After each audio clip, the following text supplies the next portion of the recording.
Boa noite a todos. Boa noite. Aos presentes, aos visitas e ao pessoal que está em casa. Tá? Muito bem-vindos a casa. E hoje nós vamos ter uma conversa aqui a respeito de, encerrando o capítulo Muitas Moradas na Casa do Meu Pai, os itens 16 e 19. São duas mensagens de Santo Agostinho. Uma delas nos fala a respeito de mundos regeneradores.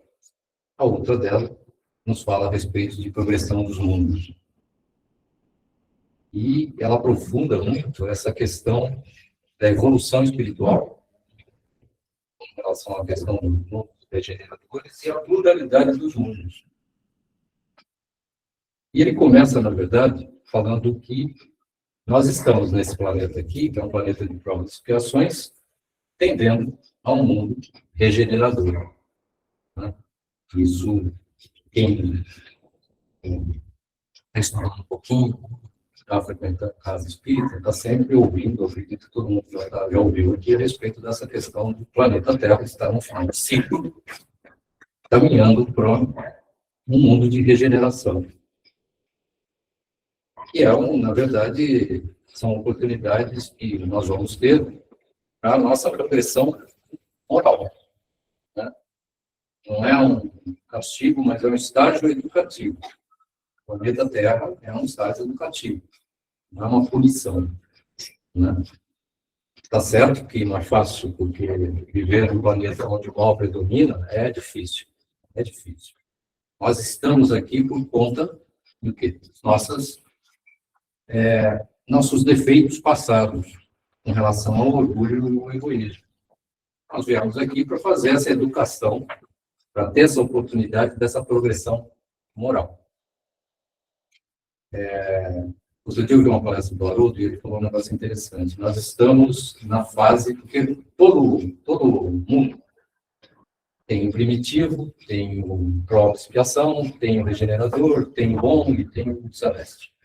Todos eles passam por um período de recém-nascido, bebê, criança, adolescente, adulto e terceira idade. O planeta Terra está no período da terceira idade, fim de ciclo. Então, nós já passamos, quer dizer, nós estamos nesse período de terceira idade, onde a gente caminha a passos, não digo largos, mas de acordo com o tempo de Deus, então, planeta de regeneração. Embora aqui ainda existe, aqui ainda tem a prevalência do mal, ainda estamos trabalhando em cima disso, estamos aprendendo a ter essa consciência para poder migrar para o planeta de regeneração, onde o mal existe também. Mas lá nós teremos a consciência do mal, coisa que aqui nós estamos aprendendo a tê-la. Então, o que acontece? Diferente, lá o mal existe, mas nós temos a consciência de que ele existe. Aqui a gente está aprendendo. Tá? As paixões lá são mais moderadas. A vida lá é menos materialista. É mais harmoniosa, mais espiritualizada. Lá, quem vai para lá, está aprendendo aqui, vai adquirir um equilíbrio, uma certa maturidade moral.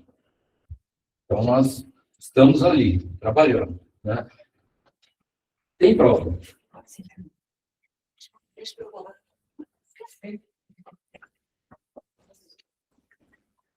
Mas lá não tem prova? Tem prova, sim. Lá tem prova. Mas não como a nossa. Porque as nossas provas são quase como expiações. São difíceis, são duras. Lá são provas mais abrandadas. Não com essa vinculação para vencer o mal, para vencer o orgulho e o egoísmo de uma maneira muito combativa. Lá a coisa é mais branda. Porque já fomos com essa consciência dessa predominância do nosso orgulho, do nosso egoísmo, que precisa ser extirpado da nossa alma, do nosso espírito. Tá? Então, na verdade, a Terra caminha. Santo Agostinho deixa claro que a Terra caminha para esse estado, né? O que dá uma condição para nós de esperança, um mundo melhor, de vivermos melhor. E é uma condição de, eu vou dizer para vocês, Santo Agostinho deixa claro que é uma coisa, um fim de ciclo moral da humanidade. É um fim de ciclo. Aqui eu acabo essas questões morais que nos atingem de uma maneira muito violenta. Tem razão do quê? Tem razão do materialismo. Nós somos muito atingidos. Lá não. Como o materialismo lá não impera, nós vamos chegar numa condição onde a gente vai ter essa consciência de quê? De que primeiro ser, depois o ter. Nós vamos chegar com essa consciência lá. Então, o mal lá é mais abrandado, é mais tranquilo de ser. O mal lá não é igual ao mal daqui. O mal menos complicado. Agora, nós temos que pensar o seguinte: como é que a gente faz? Como é que a gente trabalha isso? Isso é uma condição nossa. Como é que a gente vai trabalhar essa condição para podermos entender essa questão da regeneração? Como é que a gente...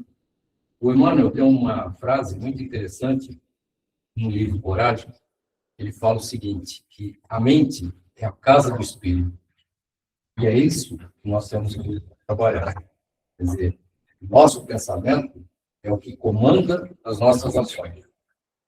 E a partir daí a gente começa a se policiar. E é um trabalho extremamente complicado para nós ainda materialistas. A gente tem que renunciar a uma série de coisas. Começar a trabalhar de uma maneira diferente. Mas é tudo uma questão do nosso livre-arbítrio. Uma questão da gente usar esse livre-arbítrio de uma maneira mais tranquila, mais pensada. Deixar um pouco de lado as nossas vaidades, os nossos egoísmos, começarmos a pensar naqueles dois mandamentos eternos, amar a Deus e amar ao próximo. E a partir do momento que você começa a trabalhar desse jeito, você começa a repensar. Vamos errar? Vamos, sossegado. Ninguém aqui é santo. Mas o fato da gente reconhecer o erro e não torná-lo a fazê-lo, já é um grande passo.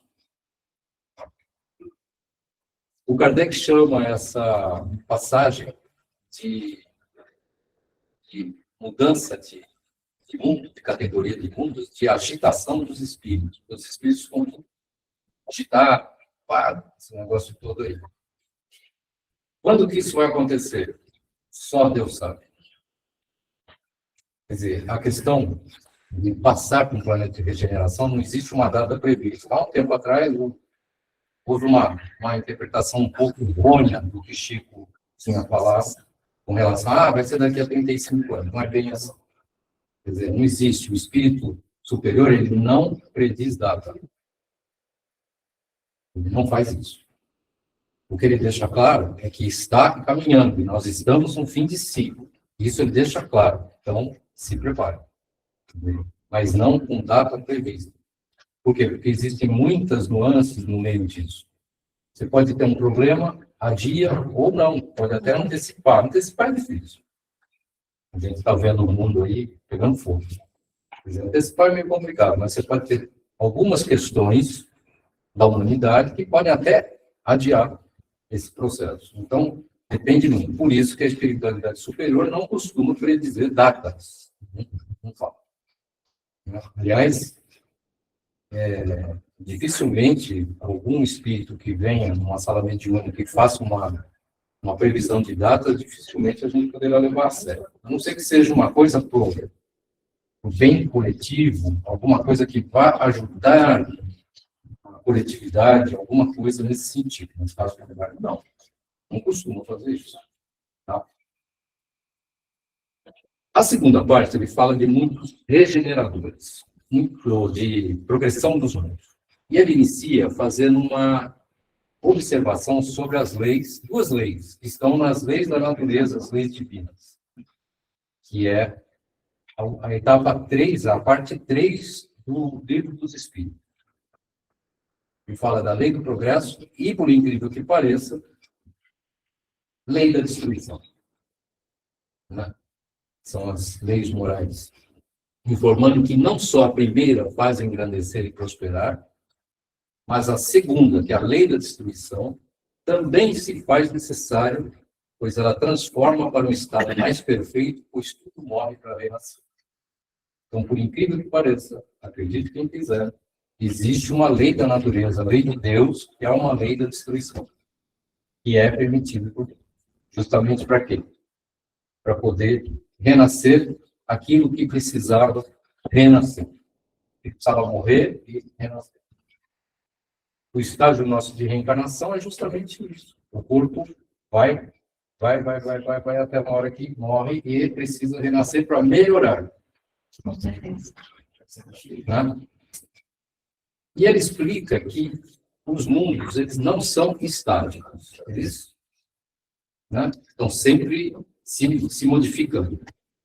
Assim como a gente que habita nesses mundos. Né?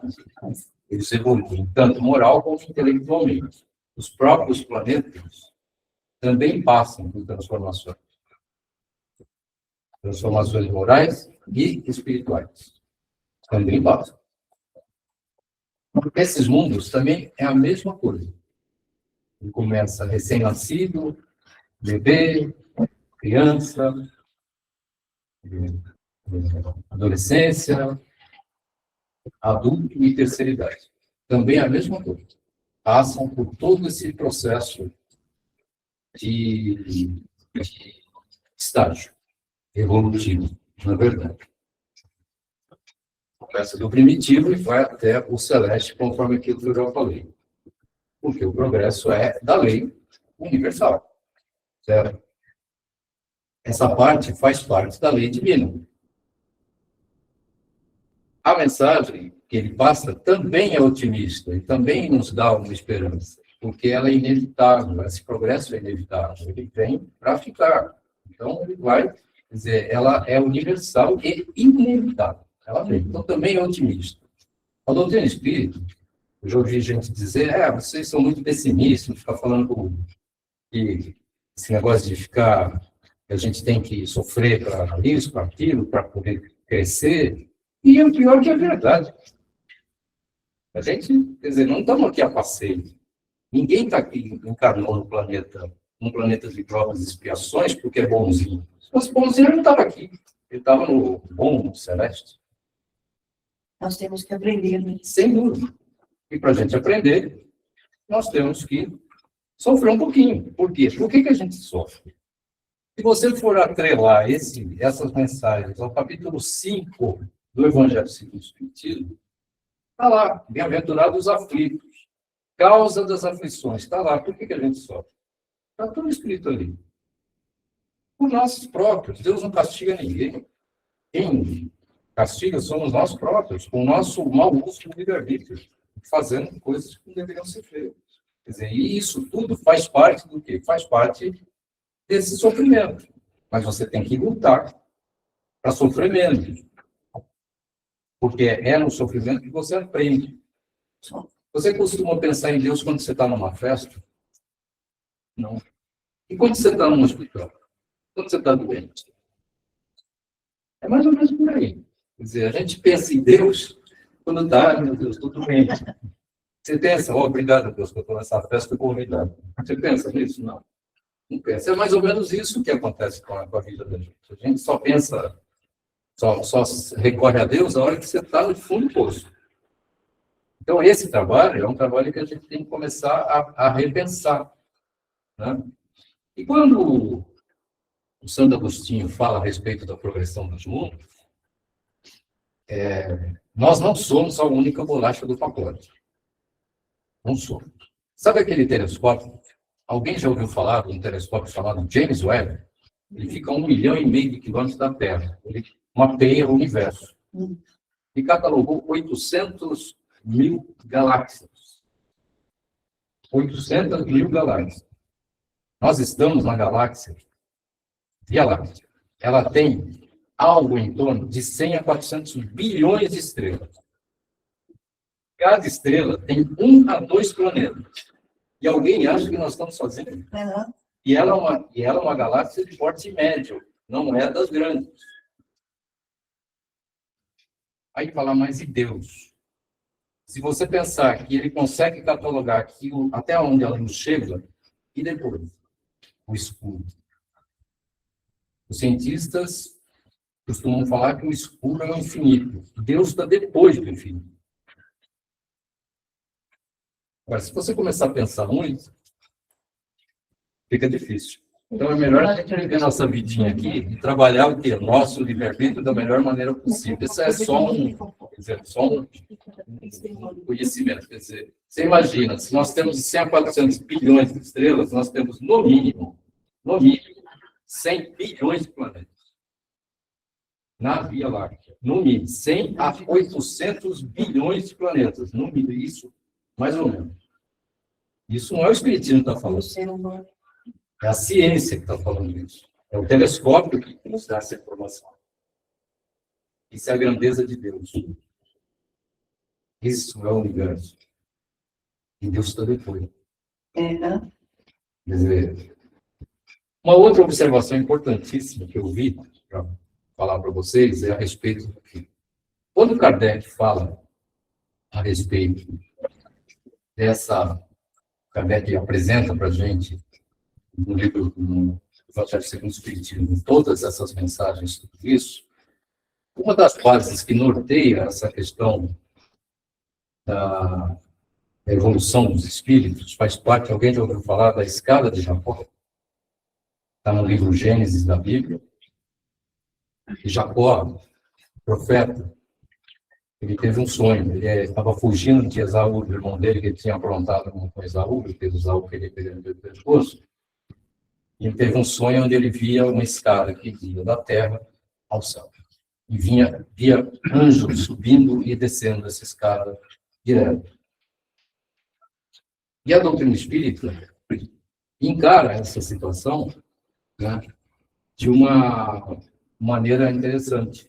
O Kardec e diversos autores espíritas é uma imagem da lei do progresso, da nossa capacidade espiritual de evoluir, né? O que representa a escada? Um caminho evolutivo.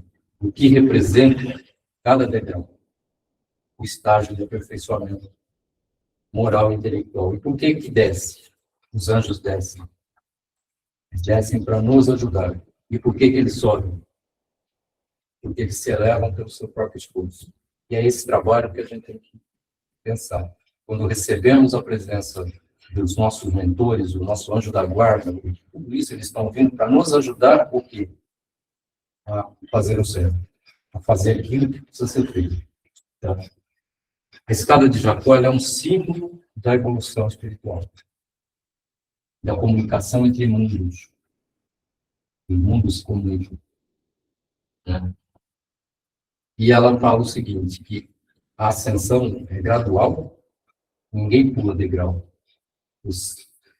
Todo espírito, inclusive Jesus, não nasceu pronto. Ele já foi como a gente. Todo espírito vai degrau por degrau. Por isso que é demorado essa viração. Um dia você diz. Tá? Mas é degrau por degrau. Tá? Uma outra curiosidade aqui, né, é o seguinte. Por que vocês acham que existe planeta de regeneração? Porque a gente degenerou, né?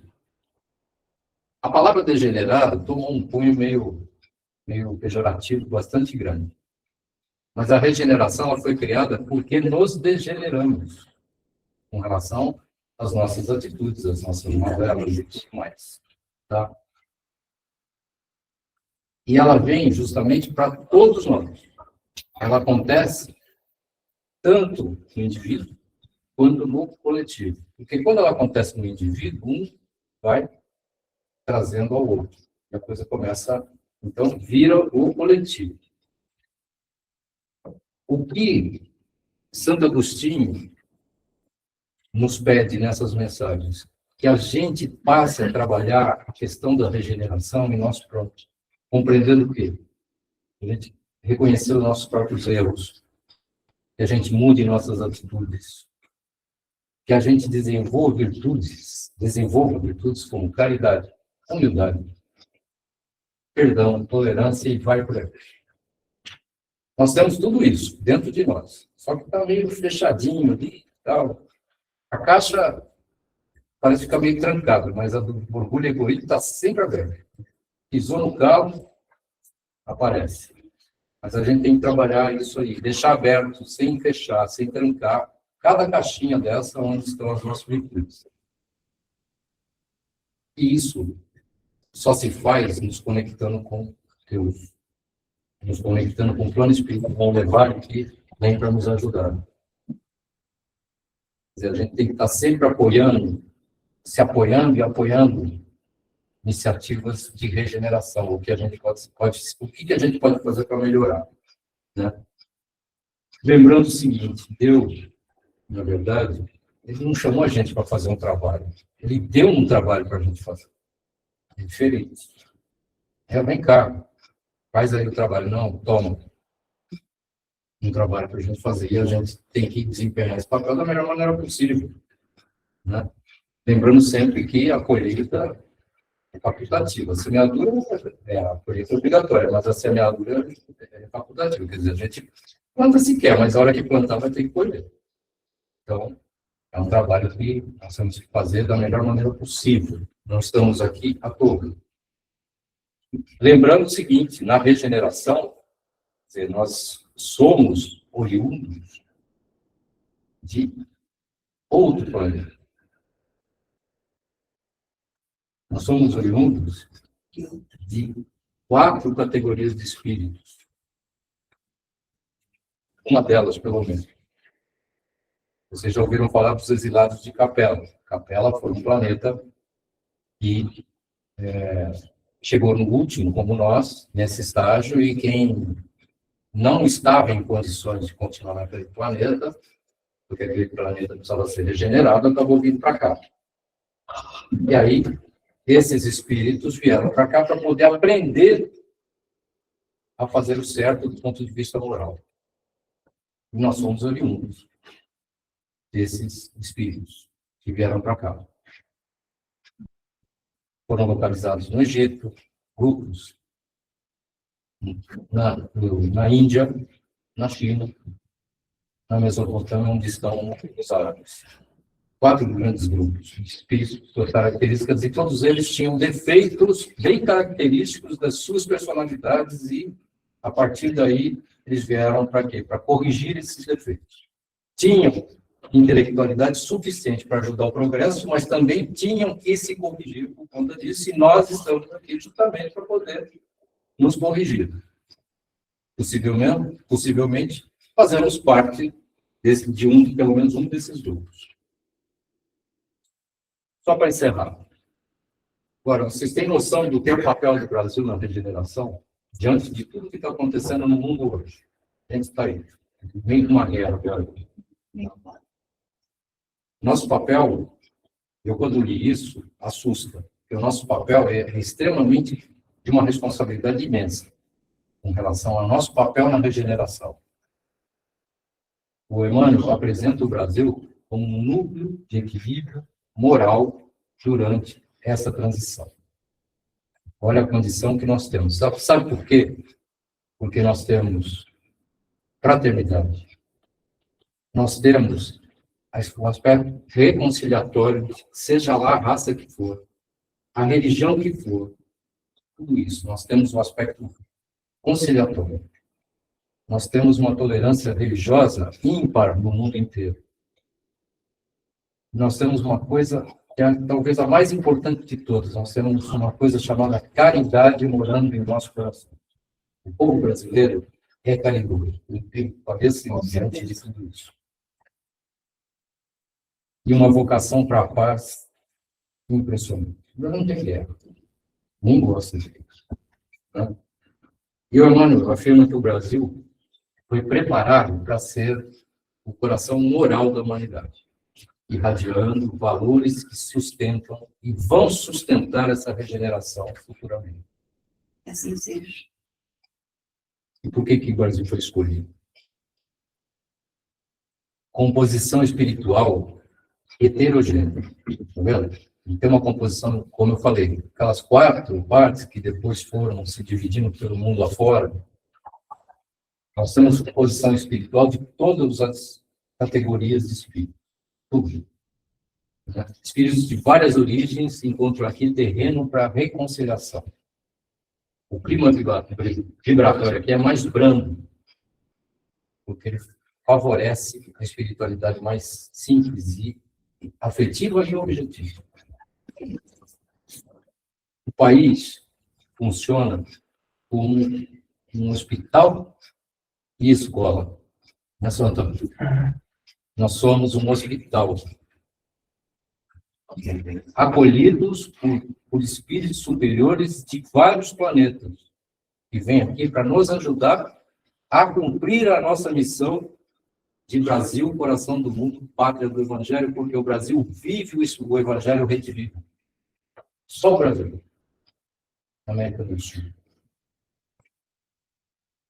Nós fomos criados bem depois dessa parte, Europa, Ásia, África, tudo bem depois. Criou-se América do Norte e América do Sul. Uma ficou com o material e a outra com o espiritual. Olha o que está acontecendo com o material. América do Norte. Olha o que está acontecendo com o espiritual. Essa é a nossa pátria. A pátria do Evangelho, a pátria espiritualizada. A diferença onde ficou o material. Tudo isso aconteceu. E, para encerrar agora, o país funciona como hospital, recebendo espíritos em reajuste e também missionários. Então, nós temos, além, quer dizer, um hospital que precisa de médicos especialistas. E esses médicos especialistas são esses espíritos superiores que vêm nos ajudar, porque senão a gente não dá conta. Ah, mas o Brasil está cheio de problema. Está cheio de problema. Corrupção, violência, desigualdades, está cheio de problemas. Mas isso também serve para a nossa purificação, e vai peneirando. Também tudo isso. Na verdade, o Brasil é visto como um laboratório de convivência, onde diferenças se encontram para aprender a cooperar, embora necessite ainda combater suas dificuldades. Então, pessoal, nós estamos numa fase, quando Santo Agostinho nos manda essas 2 mensagens, ele quer dizer o seguinte, pessoal, está aí, o trabalho está aí. E quando o trabalho vem, é porque o trabalhador está pronto. E se nós fomos escolhidos para sermos o polo da regeneração no mundo inteiro, motivo não nos falta para pensar com carinho nessa parte regeneradora, que somos nós que estamos aprendendo a não ser degenerados. Ok? Bom, pessoal, é uma mensagem, 2 mensagens muito reflexivas para que a gente possa saber aquilo que nós temos que fazer. Com certeza. Como o Chico falou, a gente não consegue mudar o passado, mas podemos fazer um novo fim. E é esse trabalho que a gente tem que fazer. Tá bom? Então, todo mundo no mesmo barco e não podemos deixar esse barco afundar, porque, afinal de contas, Jesus deixou claro que não ia ser fácil. Nunca falou que ia ser fácil. Jesus deixou bem claro isso. Mas a gente dá conta do recado porque somos um país extremamente bom. Coração do mundo. Obrigado, Deus. Boa noite. Fique com Jesus no coração. Muito obrigada. Então, levar nosso pensamento a Deus, a Jesus, ao plano espiritual, agradecendo por essa oportunidade de estarmos vivos, encarnados, trabalhando as nossas provas, as nossas criações, da melhor maneira possível, porque precisamos nos regenerar. Vamos trabalhar esse pensamento dentro de todo esse aprendizado que hoje conversamos, para que a gente possa ser melhores, sempre, ser melhores amanhã do que fomos hoje. Assim seja, graças a Deus.